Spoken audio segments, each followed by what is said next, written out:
Muy buenas tardes, me gustaría agradecer a los organizadores del Congreso por esta invitación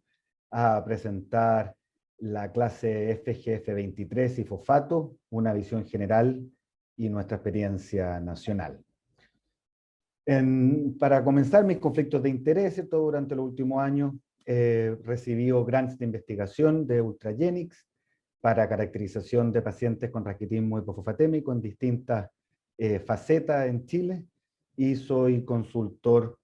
de un laboratorio japonés llamado Kyowa Kirin. Ambos han desarrollado durante los últimos años anticuerpos monoclonales anti-FGF23. Los temas que me gustaría que abarcáramos durante los próximos 40 minutos es dar una visión general de cómo entendemos hoy día la homeostasis del fosfato y un poco la historia del desarrollo y descubrimiento de FGF23, para luego pasar a plantearle un enfrentamiento diagnóstico ordenado, estructurado de un paciente hipofosfatémico, incorporando en este algoritmo de lo que sabemos de los últimos años, de cómo se presentan algunas enfermedades en particular en nuestro país, como la osteomalacia inducida por tumor y algunos elementos de raquitismo hipofosfatémico ligados al cromosoma X. Entonces, para comenzar un poco, llevarlos a conocer la historia del descubrimiento de FGF23. Todo comienza en la década del 30, cuando en el Mass General Hospital en Boston, el doctor Albright y colaboradores describen el caso de este joven de 14 años, con un raquitismo cierto evidente, con deformidades de extremidades inferiores significativas, como vemos en esta foto y en esta radiografía, con evidencia de raquitismo activo, y un patrón bioquímico donde destaca un calcio en rango normal, pero una hipofosfatemia persistente, que se mantuvo pese a el aporte de colecalciferol en dosis crecientes, sin respuesta ni del punto de vista del fosfato, ni del punto de vista de la evidencia de raquitismo activo. En ese tiempo se acuñó este concepto de raquitismo resistente a vitamina D, que por supuesto ahora en retrospectiva entendemos que era muy probablemente un caso de raquitismo hipofosfatémico. Pasaron décadas hasta el siguiente descubrimiento significativo en este camino, que fue en Jackson's Lab en Estados Unidos también, ¿cierto? Donde un poco en forma espontánea se aparece, ¿cierto?, un ratón transgénico que tiene muchos elementos fenotípicos similares a los pacientes con raquitismo hipofosfatémico, esto es talla baja, ¿cierto?, deformidades esqueléticas, y un patrón bioquímico donde destaca una hipofosfatemia asociada a pérdida urinaria aumentada de fosfato. Por lo tanto, se denomina el ratón HIP, ¿cierto?, por hipofosfatemia, y se plantea de inmediato la duda de cuál es el problema, ¿cierto?, en este ratón. Si es que hay un factor, un defecto renal, específicamente a nivel del túbulo proximal, que no es capaz de manejar o retener adecuadamente el fosfato filtrado, o si es que hay un factor humoral en este ratón que lo hace presentar hipofosfatemia. Entonces, en los años siguientes se desarrollan una serie de experimentos muy interesantes, ¿cierto? Experimentos de parabiosis, donde se conecta la circulación de este ratón HIP con un ratón wild type, y a través de estos experimentos se puede definir que hay un factor en la sangre del ratón HIP que, al ser expuesto al exponer al ratón wild type a este factor, desarrolla hipofosfatemia. Una vez que se descontinúa esta circulación parabiótica, el ratón wild type deja de estar hipofosfatémico. Entonces se identifica que este factor es una fosfatonina, sin, por supuesto, saber hasta el día, o sea, sin saber bien qué fosfatonina es, pero de esta manera sabemos que hay un factor circulante que está induciendo la hipofosfatemia. Pasan, ¿cierto?, varios años hasta que en la década de los 90 se describe, ¿cierto?, a través de mapeo génico, que familias afectadas con raquitismo hipofosfatémico con un patrón de heredabilidad ligado al X tienen mutaciones inactivantes en un gen llamado FEX, que codifica para una endopeptidasa, y que esos pacientes que tienen mutación inactivante en este gen presentan un patrón ligado al X y con evidencia clínica de un raquitismo hipofosfatémico hereditario. Hasta el día de hoy no entendemos bien cómo estas mutaciones inactivantes en el gen FEX determinan aumento en esta fosfatonina, que por supuesto ahora sabemos que es FGF23, así que esto es tema aún de debate y de continua investigación. No fue entonces con raquitismo hipofosfatémico ligado al X, que es el raquitismo por mucho más frecuente, sino que fue con un raquitismo hereditario menos frecuente, que es de heredabilidad autosómica dominante, donde se pudo identificar a la principal fosfatonina, que es la FGF23, y lo que se vio, ¿cierto?, que es una hormona peptídica de 251 aminoácidos, con un extremo amino terminal que interactúa con el receptor tipo 1 de factor de crecimiento fibroelástico y un extremo carboxiterminal que interactúa con el cofactor cloto, necesario, ¿cierto?, para inducir su actividad biológica. Esta hormona tiene una significativa regulación post-translacional, donde, ¿cierto?, se inactiva en una secuencia específica de aminoácidos, formando o dando origen, ¿cierto?, a un extremo amino terminal y a un extremo carboxiterminal de menor o nula actividad biológica. Entonces la hormona biológicamente activa es FGF23 intacta, y lo que sucede en esta enfermedad autosómica dominante, ¿cierto?, es que la mutación es en el gen de FGF23, donde hay una mutación en el sitio de clivaje, lo que hace que la molécula escape a la regulación post-translacional habitual, por lo tanto acumulándose en su forma intacta, induciendo hipofosfatemia y las manifestaciones clínicas de la enfermedad. Una vez que se descubrió, ¿cierto?, cuál era esta molécula, ¿cierto?, de FGF23, la siguiente pregunta, por supuesto, era dónde se originaba, quién secretaba FGF23, y la evidencia inicial ahí surgió de pacientes con displasia fibrosa, en el contexto, la mayoría de ellos, de un síndrome de McCune-Albright, donde se había observado muchos años atrás que los pacientes con más carga de displasia fibrosa desarrollaban hipofosfatemia significativa. Entonces se fue a evaluar estos tejidos de lesiones de displasia fibrosa, y a través de técnicas de hibridación in situ se pudo ver que efectivamente había expresión de FGF23 en estos tejidos, y por lo tanto después el salto a pensar cuál era la fuente fisiológica de la secreción de FGF23 fue un poco menos complejo, y por supuesto, objetivó que el tejido óseo normal también es capaz de secretar FGF23, y posteriormente se identificó que eran células del linaje osteoblástico tardío y principalmente osteocitos los que secretaban FGF23. Entonces, ¿qué es lo que entendemos hoy día de la acción, la regulación de FGF23?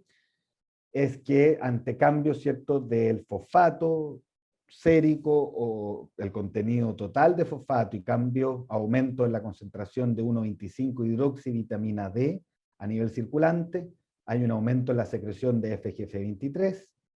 el que va a actuar sobre el receptor GFR1 en presencia de su cofactor cloto a nivel del túbulo contorneado proximal, determinando una disminución de la expresión de cotransportadores sodio-fosfato 2A y 2C, y al disminuir la expresión de estos cotransportadores, disminuye la reabsorción de fosfato a nivel proximal y aumenta la fosfaturia. Y por otro lado, la acción de FGF23 determina una disminución de la expresión y de la actividad de la 1-alfa hidroxilasa, con disminución de la activación de 25-hidroxivitamina D, y por supuesto ambos componentes determinan una disminución del fosfato sérico, la fosfaturia en forma directa, y la disminución de 1,25, disminuyendo la absorción intestinal de fosfato, lo que determina que haya disminución del fosfato, disminución de la 1,25, y eso cierra este loop endocrinológico con modificaciones, ¿cierto?, de niveles de FGF23. Esto, que suena bastante lógico y simple, ¿cierto?, la verdad es que tiene una serie de componentes que no entendemos bien, de cómo es regulado de partida, en contraste con el sensor receptor de calcio, por el cual entendemos cómo el organismo sensa el calcio circulante. No conocemos y no entendemos bien el sensor receptor de fosfato, digamos, no sabemos cómo los osteocitos, si es que son los osteocitos, son capaces de sensar los cambios en fosfato, en 1,25-hidroxivitamina D, para montar esta respuesta de cambios de secreción de FGF23. No entendemos bien los mecanismos que determinan la regulación translacional de FGF23. Y tampoco entendemos bien las interacciones entre FGF23 y la otra hormona significativa, ¿cierto?, en la regulación del fosfato, que es la paratormona. Por supuesto, hay interacciones indirectas, pero no está del todo dilucidado si es que hay regulación de la secreción de PTH por el FGF23 y viceversa. Y un último componente que vale la pena destacar de cosas que estamos recién entendiendo, es que hay todo un sistema de regulación de secreción de FGF23 paralelo a los cambios en fosfato, que son aquellos inducidos por cambios en las vías de la hipoxia, la ferropenia y la eritropoyetina, que son capaces de aumentar la expresión de FGF23, independiente de cambios significativos a nivel del fosfato de la 1,25-hidroxivitamina D. Entonces, para terminar esta parte, ¿cierto?, de fisiopatología, un poco un resumen de la fisiopatología de los cuadros que cursan con hipofosfatemia mediada por FGF23,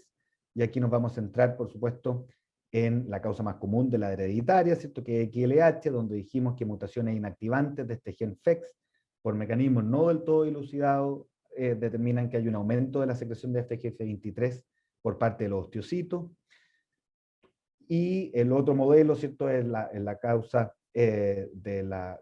adquirida, como son la presencia de estos tumores mesenquimáticos fosfatúricos en osteomalacia inducida por tumor, donde pequeños tumores, la mayoría benignos, empiezan a secretar en forma no regulada FGF23. El aumento de FGF23 disminuye la expresión de estos cotransportadores, aumenta la excreción urinaria de fosfato, disminuye a su vez la activación de la 1-fibroxilasa, y por lo tanto los niveles de calcitriol circulante, con disminución de la absorción intestinal de fosfato. Ambos componentes determinan que hay una disminución del fosfato sérico, y al haber disminución del fosfato sérico hay una disminución del sustrato para la mineralización, tanto ósea como dental, y, por lo tanto, y también, ¿cierto?, hay una disminución del sustrato para la formación de ATP, y eso se manifiesta como miopatía mayoritariamente proximal. Hay una serie de otras manifestaciones de este grupo de enfermedades que probablemente no son mediadas por la hipofosfatemia, sino que pueden ser mediadas directamente por el exceso de FGF23, que son calcificaciones extraesqueléticas, y como vamos a ver, estos pacientes frecuentemente presentan entesitis, ¿cierto?, calcificación en los sitios de inserción de los tendones y calcificaciones de ligamentos en distintas partes del cuerpo. Entonces, ¿cuáles son las manifestaciones clínicas desde el punto de vista esquelético de la hipofosfatemia crónica? Esto, como dijimos, van a estar mediados por la disminución del sustrato, del fosfato como sustrato para la formación de hidroxiapatita, el principal mineral, ¿cierto?, de hueso y tejido y de dientes, ¿cierto? Si es que la hipofosfatemia se presenta previo al cierre de la placa de crecimiento en la infancia, ¿cierto?, y juventud, se va a presentar clínicamente como un raquitismo, ¿cierto?, que es un defecto de la mineralización y de la estructura de las placas de crecimiento, como vemos en esta radiografía, ¿cierto?, de pacientes con raquitismo ligado al X, y que puede mantenerse hacia la adultez como secuelas del raquitismo que se dio durante la infancia, como vemos en estas radiografías con deformidades de huesos largos en pacientes adultos que presentan cistinosis, ¿cierto?, la causa más común de síndrome de Fanconi hereditario. Si es que la hipofosfatemia se presenta a cualquier edad de la vida, pero clásicamente en la adultez como manifestación única, se va a ver cuadros de osteomalacia, ¿cierto? Esto es una alteración de la mineralización de la matriz ósea, y clínicamente se va a manifestar por dolores óseos, por aumento del riesgo de fracturas y de pseudofracturas, como vemos en esta radiografía de pacientes con osteomalacia inducida por tumor, que responden bien a la normalización de la fosfatemia, o retardo de la consolidación o pseudoartrosis, como vemos en estos otros pacientes, este otro paciente con osteomalacia inducida por tumor. Entonces, hemos visto una visión general, resumida, de la homeostasis del fosfato y de la acción de FGF23. Me gustaría ahora pasar al segundo punto, que es plantearles una forma de enfrentarse en forma estructurada y ordenada a un paciente que puede consultarnos por hipofosfatemia, incorporando algo de evidencia o experiencia local que hemos recabado durante los últimos años. Entonces, un breve resumen de las causas más frecuentes de hipofosfatemia y el mecanismo por el cual inducen hipofosfatemia. Podemos clasificarlas, ¿cierto?, en tres grupos: las que están causadas por un shift al intracelular. Entonces, este 1% de fosfato que está en el extracelular disminuye, entra a la célula por una serie de mecanismos que vamos a conversar. El segundo mecanismo es la disminución de la absorción intestinal del fosfato. Y el tercer mecanismo, en el cual nos vamos a detener más, porque es el que, donde las causas mediadas por FGF23 aparecen, es el aumento de la excreción urinaria de fosfato. En el shift intracelular vamos a pasar rápidamente, porque generalmente son causas agudas de hipofosfatemia que se dan en el contexto de pacientes hospitalizados, ya sean en la fase de corrección de cetoacidosis diabética, o en el contexto postoperatorio de síndrome de hueso hambriento. Rara vez son suficientemente prolongadas para tener manifestaciones esqueléticas. El segundo grupo, ¿cierto?, la disminución de la absorción intestinal, donde pudiese presentarse una hipofosfatemia por disminución de la ingesta. Ahora es extremadamente poco común que eso se presente como causa única. La disminución de la ingesta generalmente va asociada a un segundo mecanismo, como puede ser malabsorción o procesos inflamatorios intestinales con aumento de la excreción intestinal de fosfato, y mucho más frecuente asociado a déficit de vitamina D, con lo que hay una otra razón por la cual se absorbe menos fosfato a nivel intestinal, y que puede asociarse o no a un hiperparatiroidismo secundario que determine además una pérdida urinaria aumentada. Y el tercer grupo, ¿cierto?, de causas de hipofosfatemia son aquellas mediadas por un aumento de la excreción urinaria. Y acá podemos diferenciar dos grupos: aquellas que no son mediadas por un exceso de FGF23 y las que sí. Las que no son mediadas por FGF23, como dijimos, pueden ser explicadas por hiperparatiroidismo, ya sea primario o secundario, donde el aumento de la fosfaturia está inducido por la acción de la paratormona y no por el exceso de FGF23, y un grupo grande de enfermedades que están explicadas por una disfunción tubular proximal. En forma infrecuente, esta disfunción tubular proximal puede ser específica de fosfato, ¿cierto?, en lo que se llama un raquitismo hipofosfatémico con hipercalciuria por mutaciones primarias del cotransportador NAPI2C, y más frecuentemente, ¿cierto?, la difusión tubular global, en donde no hay solo un trastorno de la reabsorción de fosfato, sino que de otros solutos, y es lo que conocemos como un síndrome de Fanconi, ¿cierto?, que pueden ser causas hereditarias, congénitas, como el síndrome de Dent o la cistinosis nefrogénica o nefropática, y las causas adquiridas. Y ahí tenemos algunas gamopatías monoclonales que pueden inducir síndrome de Fanconi adquirido, el uso de algunas drogas, específicamente antivirales, y intoxicaciones por algunas sustancias como metales pesados. Aquellas causas mediadas por FGF23, reconocemos aquellas enfermedades hereditarias, como mencionado, por lejos la más común, el raquitismo hereditario ligado al X, el raquitismo autosómico dominante y autosómico recesivo. Y causas adquiridas de hipofosfatemia mediada por FGF23, como la osteomalacia inducida por tumor, la displasia fibrosa, el síndrome de McCune-Albright, el uso de algunas drogas, como por ejemplo el fierro endovenoso, y las situaciones que vemos post-trasplante renal. Entonces, para mostrarles este algoritmo, me gustaría usar algunos casos clínicos que siempre sirven para situarse en un contexto más real, de pacientes que hemos visto en el último tiempo en la Universidad Católica. Entonces, este es el caso de un hombre de 22 años, estudiante de kinesiología, sano, que comienza con un cuadro de debilidad muscular proximal, que deambula por varios, ¿cierto?, médicos buscando un diagnóstico con escaso éxito. Esto va progresando, requiere abandonar sus estudios, tiene que empezar a deambular con muletas. Y en algún minuto se hace una resonancia magnética lumbar que muestra una fractura a nivel de L1 y se decide hospitalizar para estudio. En el estudio inicial, ¿cierto? En el perfil bioquímico inicial destaca una hipofosfatemia significativa asociado a una elevación en fosfatasa alcalina. Entonces, cuando nos enfrentamos a un paciente con hipofosfatemia, el primer paso, como siempre, es una buena historia y un buen examen físico buscando luces de potenciales etiologías. Entonces, en la historia, lo que necesitamos hacer énfasis en tratar de definir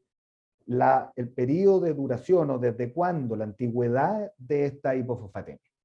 Entonces, si es que vamos a ir a preguntar dirigidamente por elementos que nos orienten a la presencia de raquitismo durante la infancia, porque por supuesto, mientras más joven apareció la hipofosfatemia,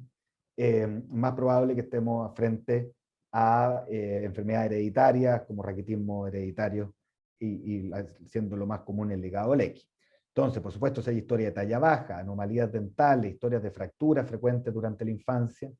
vamos a pensar en estas secuelas de raquitismo, que hubo raquitismo durante la infancia. Vamos a preguntar por historia de malabsorción o de diarrea crónica. Vamos a preguntar por fármacos como los antivirales, ¿cierto? Como el uso de fierro endovenoso que ya conversamos. Vamos a preguntar por exposición laboral, como factor de riesgo para estas intoxicaciones por metales pesados. Y revisando perfiles bioquímicos antiguos en casos de haber, vamos a tratar de definir la edad de la hipofosfatemia, porque ya dijimos que mientras más joven apareció la hipofosfatemia en la vida, es más probable que estemos frente a una enfermedad hereditaria, un raquitismo hereditario, en contraste a una hipofosfatemia que aparece en la vida adulta, donde la osteomalacia inducida por tumor es lo que queremos ir a descartar y que no se nos pase. Por supuesto que si en la familia hay antecedentes de síndromes de Fanconi, hereditario o de raquitismo hipofosfatémico, tenemos ya una buena pista por dónde seguir el estudio. Y al examen físico principalmente vamos a ir a buscar posibles etiologías. De nuevo, vamos a buscar deformidades óseas, talla baja, anomalías dentales. Vamos a ver si hay lesiones cutáneas como manchas café con leche, evidencia de asimetría facial, pensando en McCune Albright. Y vamos a hacer un buen examen de tejido blando y de extremidades, ¿cierto? Pensando en posible osteomalacia inducida por tumor. Junto con esta primera evaluación de historia y examen físico, vamos a pedir estudio laboratorio inicial, donde vamos a pedir a repetir el fosfato, por supuesto, para confirmar y definir si esto es una hipofosfatemia persistente o algo aislado y transitorio. Vamos a pedir una calcemia y PTH, porque un diagnóstico diferencial, por supuesto, relevante, los raquitismos en general, son los raquitismos calciopénicos, y el hiperparatiroidismo primario, secundario, que son frecuentes, ¿cierto? Ya dijimos que pueden cursar con una hipofosfatemia leve. Vamos a medir una albúmina, de manera a poder descartar procesos malabsortivos o de nutrición crónica. Vamos a medir una 25-hidroxivitamina D por lo muy común que es el déficit de vitamina D con o sin hiperparatiroidismo secundario. Si es posible, vamos a medir una 25-hidroxivitamina D porque nos puede orientar como una prueba indirecta, ¿cierto?, del exceso de FGF23. Y vamos a hacer electrolitos plasmáticos, unos gases venosos, de manera de razonablemente poder descartar una difusión tubular proximal global. Entonces, en este hombre de 22 años, no había historia de talla baja ni deformidad esquelética significativa, estaba solo usando antiinflamatorios para el dolor, no tenía exposición laboral significativa, su padre era hipertenso, no había mucho más en la familia. Al examen físico, ¿cierto?, destacaba una debilidad muscular proximal, no habían lesiones en la piel, no habían lesiones palpables. El fosfato estaba persistentemente disminuido, la calcemia normal, fosfatasa alcalina elevadas. En este paciente pudimos medir 1,25 que estaba baja, PTH normal, electrolitos y gases normales y una orina sin solutos que llamaran la atención. Entonces, si en este primer paso de hipofosfatemia no tenemos posibilidades de llegar al diagnóstico etiológico porque no apareció algo evidente como un hiperparatiroidismo secundario a déficit de vitamina D o no aparecieron enfermedades hereditarias conocidas, vamos a ir a evaluar si es que las pérdidas la hipofosfatemia está siendo inducida por pérdidas renales o extrarrenales. Y para eso vamos a intentar objetivar el porcentaje de reabsorción tubular de fosfato. Esto, y que no es más que 1 menos la fracción excretada de fósforo, y yo creo que todos hemos calculado múltiples veces fracciones excretadas de sodio, ¿cierto? Y esto es lo mismo, en fósforo por alguna razón se expresa como 1 menos la fracción excretada, y eso es la reabsorción tubular. Entonces, en una muestra aislada, pero simultánea, vamos a tener una muestra de plasma para medir fosfato y creatinina, y una de orina para medir fosfato y creatinina. Vamos a calcular esta reabsorción tubular de fosfato, que en el caso de nuestro paciente nos dan un 50%. Entonces, es importante saber que la reabsorción tubular de fosfato normal en un paciente normofosfatémico es entre un 85 y 95%. Pero en un paciente que tiene el fosfato bajo, sérico, uno esperaría que FGF23 bajara, que aumentara la expresión de estos cotransportadores del túbulo proximal y que la reabsorción tubular de fosfato suba, ¿cierto?, a valores sobre 95%. Entonces, sin lugar a duda, una reabsorción tubular de fosfato de un 50% es inapropiada y nos orienta a que este paciente tiene pérdida urinaria aumentada de fosfato. Hay algunas circunstancias en que la reabsorción tubular de fosfato por sí solo no, es difícil de interpretar, específicamente cuando los resultados nos dan ese rango entre 85 y 95%. Entonces, ahí, al calcular la reabsorción máxima tubular de fosfato sobre velocidad de filtración glomerular es útil, y básicamente lo que hacemos es tomar el fosfato del paciente y la reabsorción tubular de fosfato que acabamos de calcular, y ya sea a través de un normograma o a través de múltiples calculadoras online que están disponibles, definir el valor de este parámetro y compararlo con valores de referencia en distintos rangos de edad y en distintos sexos, ¿cierto? Porque pueden variar. Entonces, si el paciente en nuestro algoritmo logró montar una respuesta fisiológica en términos de aumentar su reabsorción tubular de fosfato en forma significativa sobre un 95%, vamos a pensar que estamos frente a una disminución, a una causa explicada por disminución de la absorción intestinal o causas explicadas por restribución interna, ¿cierto?, las causas más agudas. Si es que, como en nuestro paciente, la reabsorción tubular de fosfato está disminuida, y vamos a confirmar que la causa de la hipofosfatemia es por pérdida urinaria. Y ahí se nos abre, ¿cierto?, la siguiente pregunta: si es que tenemos disponible la medición de FGF23, la podemos utilizar para definir estos dos grupos de FGF23 bajo o FGF23 normal o elevado.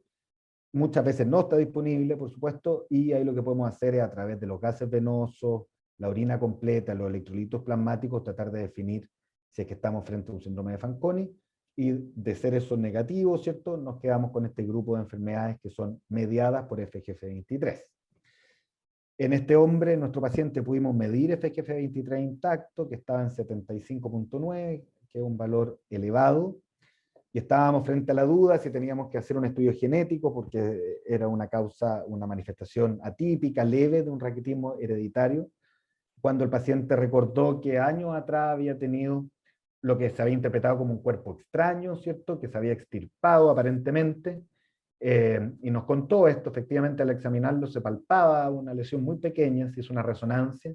donde subió un tumor en la base del primer ortejo del pie derecho,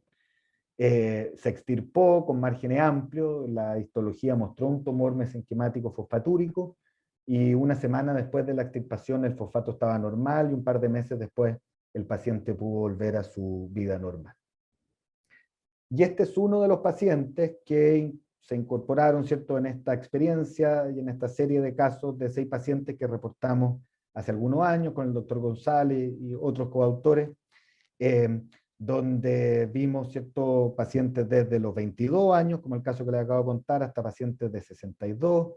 Clínicamente se manifestaron por dolores óseos, fracturas frecuentes, dificultad para caminar. Todos tenían hipofosfatemia, por supuesto, elevación de fosfatasa alcalina, con aumento de las pérdidas urinarias de fosfato, definido por un TMP-GFR bajo, con valores de FGF23 elevados o inapropiadamente normales. Lo único que me gustaría detenerme acá es el tiempo de latencia, ¿cierto?, entre el inicio de los síntomas y el diagnóstico de esta enfermedad, Acá tuvimos hasta un paciente que pasó 20 años buscando respuestas, y esto no es solo en Chile, ¿cierto? Se ha visto en la literatura internacional. Entonces el mensaje es tener un umbral bajo de sospecha, creerle a los fosfatos que aparezcan bajos en un perfil bioquímico que se pide por otra razón. Por supuesto que la mayoría de las veces esos van a ser explicados por déficit de vitamina D, hiperparatiritismo secundario, y se van a corregir fácil, pero el no prestar atención a esto puede hacer que un paciente pase muchos años sin llegar a un diagnóstico. Es importante, ¿cierto?, que una vez que nosotros sabemos o entendemos que la hipofosfatemia está siendo explicada por una osteomalacia, probablemente una osteomalacia inducida por tumor, tenemos que buscar el tumor. A veces por la historia clínica y el examen físico podemos identificarlo, y ahí se confirma con imágenes anatómicas de la zona afectada, pero muchas veces no hay tumores evidentes clínicamente, y es importante saber, ¿cierto?, que estos tumores sobreexpresan frecuentemente receptores de somatostatina. Por lo tanto, la técnica de elección para el estudio inicial en pacientes que no tienen tumor evidenciable es el PET-CT con galio DOTA, como vemos en uno de nuestros pacientes donde se identifica una lesión en el muslo derecho. Todos los pacientes de esta serie fueron a resolución quirúrgica con normalización de la fosfatemia precozmente después de la cirugía. Obviamente hay pacientes que no pueden, no se identifica tumor o no puede ser extirpado el tumor, y en ese caso hay evidencia reciente del uso de anticuerpos monoclonales anti-FGF23 como el purosumab, o de inhibidores de tirosina quinasa que bloquean el receptor tipo 1 que podrían ser utilizados. Vamos a ir a un segundo caso, ¿cierto? Este es un hombre de 32 años que tenía antecedentes médicos de una fractura que en su momento se interpretó por estrés en el tarso, y destacaba una historia durante la infancia de múltiples abscesos dentales con pérdidas de más o menos 10 piezas durante su vida. Estamos hablando de un hombre de 32 años. Había requerido osteotomías de extremidades inferiores bilaterales para corrección de un genuvaro. No estaba usando fármacos. Destacaba así una madre con talla baja de 1,45 m, y una hija a la que recientemente se le había hecho el diagnóstico en raquitismo hipofosfatémico. Al hacerse el diagnóstico en la hija, ¿cierto?, por supuesto, se sospechó un poco tardíamente, por supuesto, de que todas estas manifestaciones podían ser causadas por el mismo diagnóstico en nuestro paciente. Entonces, este es nuestro paciente, donde vemos clínicamente el paciente se quejaba, ¿cierto?, de mialgia, debilidad muscular, dolores articulares en rodillas y tobillos. Estaba con dolor, 5 de 10, y al examen físico, ¿cierto?, destacaba un Z-score de talla menor a 2.5 desviaciones estándar. Esta era su radiografía, ¿cierto?, donde vemos signos de lúcer o pseudofractura y pérdida muy importante de piezas dentales por un hombre de 32 años.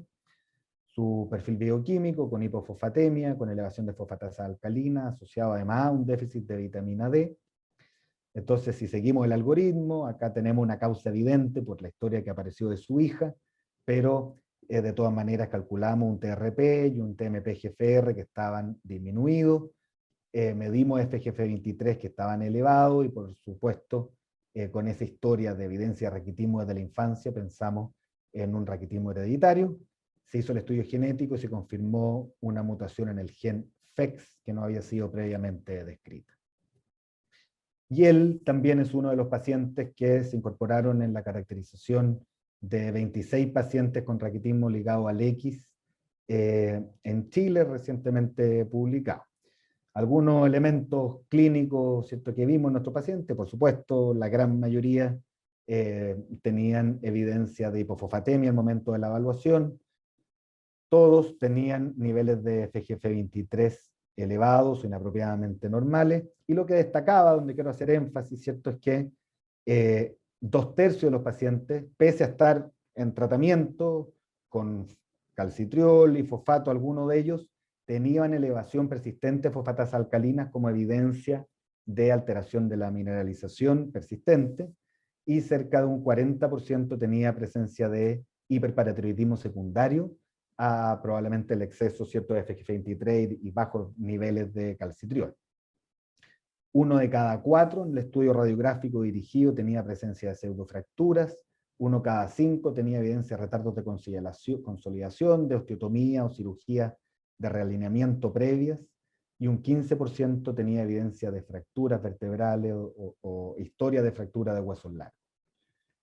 El 90% de nuestros pacientes tenían como secuela, ¿cierto?, deformidades de extremidades inferiores, y esto es lo que conversábamos en un comienzo, ¿cierto? Presencia de calcificaciones de sitios de inserción, de tendones, como son estas entesopatías, evidencia, 80% con evidencia de artrosis, y estos son pacientes, ¿cierto?, con un promedio de edad cercano a los 30 años, y casi todos tenían artrosis como consecuencia del raquitismo durante la infancia. Evaluamos el fenotipo dental, ¿cierto? 85% de ellos con abscesos o historia de abscesos o fístulas, un 95% de pérdida de enfermedad periodontal, con pérdidas muy precoces de piezas dentales. Todo esto, por supuesto, determinaba un deterioro significativo de la calidad de vida, con presencia de dolor crónico, que interfería significativamente con su calidad de vida, y en escalas de calidad de vida, casi todas las dimensiones evaluadas, ¿cierto?, con deterioro de la calidad de vida comparado con población sana americana y chilena. ¿Cuál es el mensaje acá? Es que cuando fuimos a ver, ¿cierto?, cuántos de nuestros pacientes estaban recibiendo tratamiento convencional, ¿cierto?, con calcitriol y con fosfato, vimos que solo un 35% de los pacientes adultos estaba recibiendo este tipo de tratamiento, y el tiempo de su vida que habían sido expuestos a tratamiento convencional era solo un 50%. Por suerte los niños, ¿cierto?, la historia es un poco distinta, y todos estaban recibiendo tratamiento convencional. En el último tiempo, por supuesto, se ha planteado el uso de anticuerpos monoclonales anti-FGF23 como una alternativa terapéutica para este grupo de pacientes. Y para terminar, en los últimos 2 minutos, ¿cierto?, me gustaría tocar un tema que creo que es relevante que conozcamos,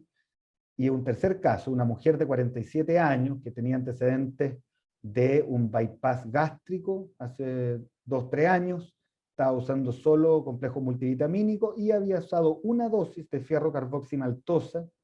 endovenosa algunas semanas antes de la consulta. Y el motivo de consulta son 4 semanas de evolución de dolor óseo difuso y pérdida de fuerza de las extremidades de predominio proximal.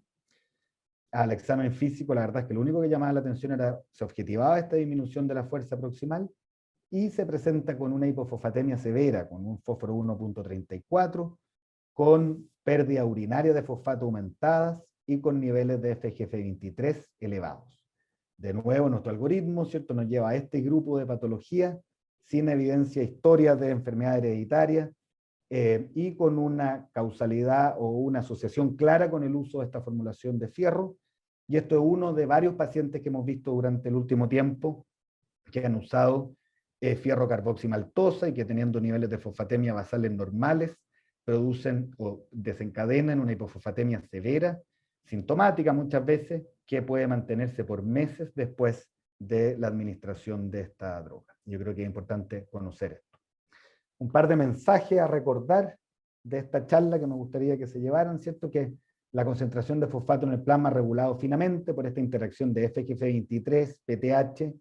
vitamina D activada y sus efectores, ¿cierto?, el hueso, el riñón y el intestino delgado, que el análisis de la relación entre la fosfatemia, los niveles de FG23 cuando estén disponibles, pero más el análisis de las pérdidas urinarias de fosfato, permiten determinar la causa de la hipofosfatemia en la gran mayoría de las veces. Y como mensaje final, si es que pudiéramos tener la próxima vez que nos enfrentemos a un paciente con hipofosfatemia, una forma estructurada de enfrentarnos a su diagnóstico, creo que aumenta las probabilidades de que lleguemos al diagnóstico correcto. Muchas gracias por su atención y por la invitación.